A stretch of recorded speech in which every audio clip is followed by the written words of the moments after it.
ನನ್ನೆಲ್ಲ ಪ್ರೀತಿಯ ವೀಕ್ಷಕರಿಗೆ ನನ್ನ ಪ್ರೀತಿಯ ನಮಸ್ಕಾರಗಳು.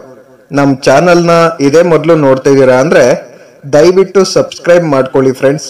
ಮುಂಚೆಯಿಂದ ನೋಡ್ತಾ ಇದ್ದೀರಾ, ಇನ್ನೂ ಸಬ್ಸ್ಕ್ರೈಬ್ ಮಾಡ್ಕೊಂಡಿಲ್ಲ ಅಂದರೆ ದಯವಿಟ್ಟು ಸಬ್ಸ್ಕ್ರೈಬ್ ಮಾಡ್ಕೊಳ್ಳಿ ಫ್ರೆಂಡ್ಸ್, ಸಪೋರ್ಟ್ ಮಾಡಿ. ನೀವೇನು ಪ್ರಾಪಂಚಿಕ ನಾಗರಿಕತೆಗೆ ವಿರೋಧವಾಗಿ ಮಾತನಾಡುವಿರಿ? ಕೈಗೆ ಎಟಕದ ದ್ರಾಕ್ಷಿ ಉಳಿಯ ಸರಿ.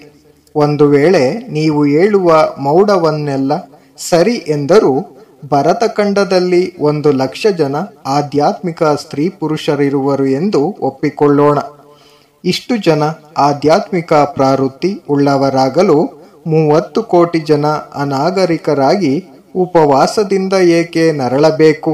ಮಹಮ್ಮದೀಯರು ಹಿಂದೂಗಳನ್ನು ಹೇಗೆ ಜಯಿಸಲು ಸಾಧ್ಯವಾಯಿತು? ಹಿಂದೂಗಳಿಗೆ ಭೌತವಿದ್ಯೆಯ ಅಭಾವ. ಭೌತವಿದ್ಯೆಯಷ್ಟೇ ಅಲ್ಲ, ಭೋಗವು ಕೂಡ ಬಡ ಜನರಿಗೆ ಕೆಲಸವನ್ನು ಒದಗಿಸಲು ಬೇಕು. ಅನ್ನ ಬದುಕಿರುವಾಗ ಹೊಟ್ಟೆಗೆ ಒಂದು ತುತ್ತು ಕೂಳನ್ನು ಕೊಡದ ದೇವರು ನಾವು ಸತ್ತ ಮೇಲೆ ನಿತ್ಯಾನಂದವನ್ನು ಕೊಡುತ್ತಾನೆ ಎಂಬುದನ್ನು ನಾನು ನಂಬಲಾರೆ. ಭರತಖಂಡವನ್ನು ಮೇಲೆತ್ತಬೇಕಾಗಿದೆ. ದೀನರಿಗೆ ಅನ್ನವನ್ನು ಒದಗಿಸಬೇಕಾಗಿದೆ. ಎಲ್ಲರಲ್ಲಿಯೂ ವಿದ್ಯೆಯನ್ನು ಪ್ರಚಾರ ಮಾಡಬೇಕಾಗಿದೆ. ಪೂಜಾರಿಗಳ ಉಪಟಳವನ್ನು ನಿವಾರಿಸಬೇಕಾಗಿದೆ. ಪುರೋಹಿತರ ಹಾವಳಿ ಇರಕೂಡದು. ಸಮಾಜದಲ್ಲಿ ಯಾವ ವಿಧವಾದ ಅನ್ಯಾಯವೂ ಇರಕೂಡದು. ಎಲ್ಲರಿಗೂ ಹೆಚ್ಚು ಅನ್ನ, ಹೆಚ್ಚು ಅವಕಾಶಗಳು ದೊರಕಬೇಕು. ಇದನ್ನು ನಾವು ಕ್ರಮೇಣ ಸಾಧಿಸಬೇಕಾಗಿದೆ. ಇದನ್ನು ನಮ್ಮ ಧರ್ಮದ ಮೂಲಕ ಸಮಾಜಕ್ಕೆ ಸ್ವಾತಂತ್ರ್ಯವನ್ನು ನೀಡಿ ಸಾಧಿಸಬೇಕಾಗಿದೆ. ನಿಮ್ಮ ಹಳೆಯ ಧರ್ಮದಲ್ಲಿರುವ ಪುರೋಹಿತರ ಹಾವಳಿಯನ್ನು ನಿರ್ಮೂಲ ಮಾಡಿ, ಆಗ ಪ್ರಪಂಚದಲ್ಲೇ ಶ್ರೇಷ್ಠ ಧರ್ಮ ನಿಮಗೆ ದೊರಕುವುದು. ನಾನು ಹೇಳುವುದು ಗೊತ್ತಾಗುವುದೇ?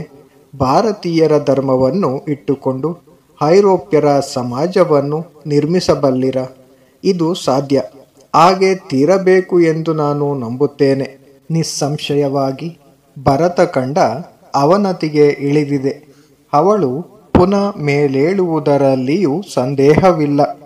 ಈ ಜಾಗೃತಿ ಪ್ರಪಂಚವನ್ನೇ ಬೆರಗುಗೊಳಿಸುವುದು. ಅಲೆ ಎಷ್ಟು ಆಳಕ್ಕೆ ಇಳಿದರೂ ಅಷ್ಟೇ ಮೇಲಕ್ಕೆ ಏಳುವುದು. ನೀವೆಲ್ಲ ಕೆಲಸಕ್ಕೆ ಕೈಹಾಕಿ.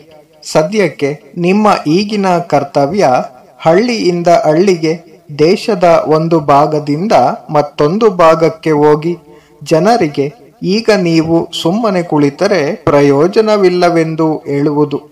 ಜನರಿಗೆ ಅವರ ಸ್ಥಿತಿ ಚೆನ್ನಾಗಿ ತಿಳಿಯುವಂತೆ ಮಾಡಿ ಅವರಿಗೆ, ಸಹೋದರರೇ, ನೀವೆಲ್ಲ ಹೇಳಿ, ಜಾಗೃತರಾಗಿ, ನೀವು ಇನ್ನೆಷ್ಟು ಕಾಲ ನಿದ್ರಿಸುವಿರಿ ಎಂದು ಬೋಧಿಸಿ.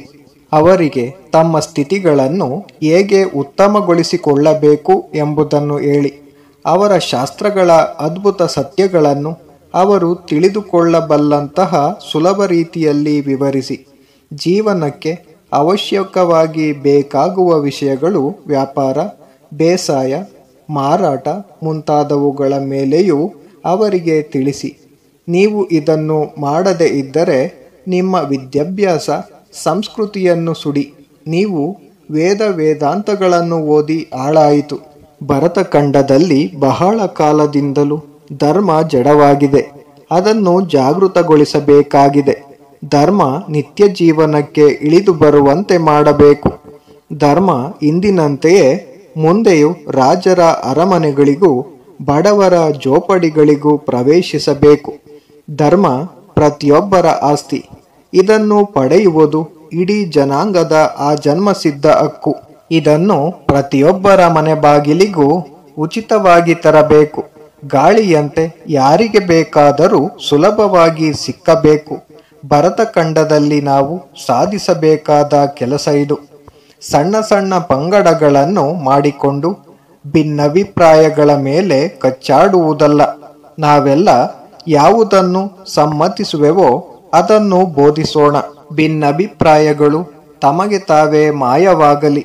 ನಾನು ಪದೇ ಪದೇ ಹೇಳುವಂತೆ ಕೋಣೆಯಲ್ಲಿ ಹಲವು ಶತಮಾನಗಳಿಂದ ಕತ್ತಲೆ ಕವಿದಿದ್ದರೆ, ನಾವು ಸುಮ್ಮನೆ ಕತ್ತಲೆ ಎನ್ನುತ್ತಿದ್ದರೆ ಕತ್ತಲೆ ಹೋಗುವುದೇನು? ಬೆಳಕನ್ನು ತನ್ನಿ. ಕತ್ತಲೆ ತಕ್ಷಣವೇ ಹೋಗುವುದು. ಯಾವಾಗಲೂ ಈ ಎರಡರ ಬಲೆಗೆ ಬೀಳದಂತೆ ನೋಡಿಕೊಳ್ಳಿ.